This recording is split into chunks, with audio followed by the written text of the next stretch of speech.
electroimán es un relé. En este primer punto en el laboratorio es la energía que almacena una inductancia y en dónde lo almacena. En el siguiente diagrama se puede ver una bobina de un relé, el cual viene a ser el inductor, el cual almacenará energía en su campo magnético, y como se puede apreciar en el diagrama, se encuentra conectada a un switch, donde un osciloscopio medirá el voltaje cuando cerremos y abramos circuito. Al realizar esta acción, habrá un cambio de intensidad, lo cual al inductor no le gusta. Por ende, cuando pasemos del circuito abierto a circuito cerrado, la energía almacenada será enviada en un corto rango de tiempo, el cual se expresará en el osciloscopio como un pico de voltaje elevado, el cual mide como voltaje máximo de 216 voltios. En conclusión, una aplicación son que estos picos de voltaje pueden servir para los inyectores.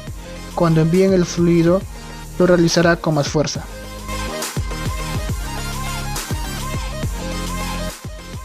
Potenciómetro.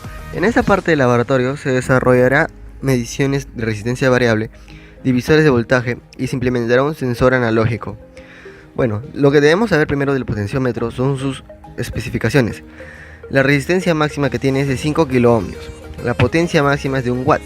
Sabiendo la potencia máxima del potenciómetro y conectándolo a la fuente, afectaremos a la fuente o al potenciómetro, sabiendo que la potencia máxima del potenciómetro es de 1 watt y la potencia máxima de la fuente es de 120 watts.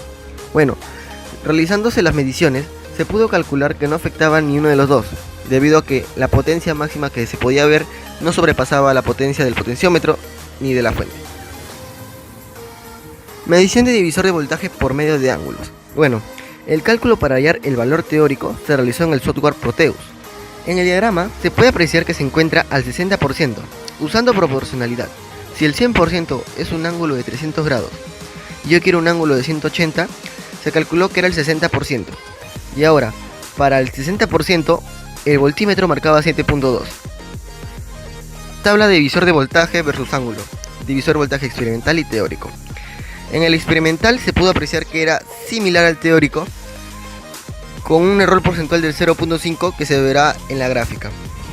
Cercan al ángulo de 180 grados, el cual se nota el error porcentual. Teniendo también la ecuación, cuya pendiente va a ser 0.048, sí, y el coeficiente de Pearson será 1, lo que significa que su tendencia es muy aproximada a una lineal. Medición de resistencia variable por medio de ángulos.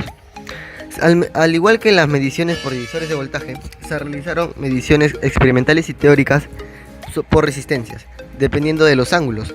Y en la gráfica se puede apreciar que en el ángulo igual de 180 hay un error porcentual del 0.4%. Conclusiones. Se concluyó que si se requiere realizar un sensor analógico se puede medir con divisor de voltaje y ángulo debido a que no varían a menos que cambies la resistencia.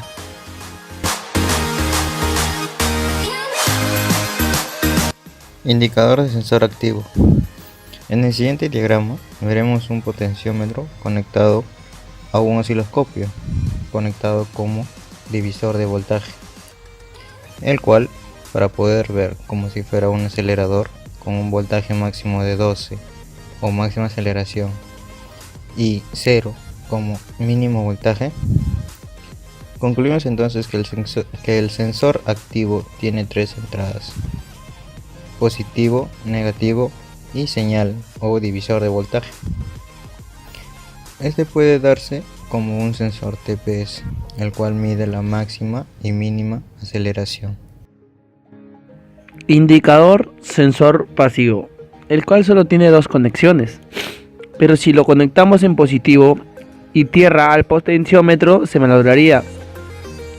Por eso se conectará a una resistencia de 10 kiloohmios para reducir el voltaje y la resistencia.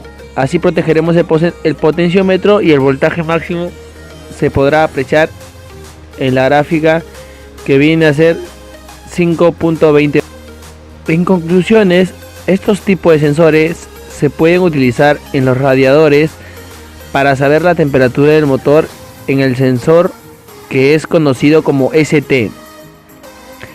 También este sensor se encarga de medir la temperatura del refrigerante del motor a través de una cierta resistencia, la cual provoca la caída de voltaje a la computadora para que ajuste la mezcla aire versus combustible y la duración del pulso en los inyectores sea mayor.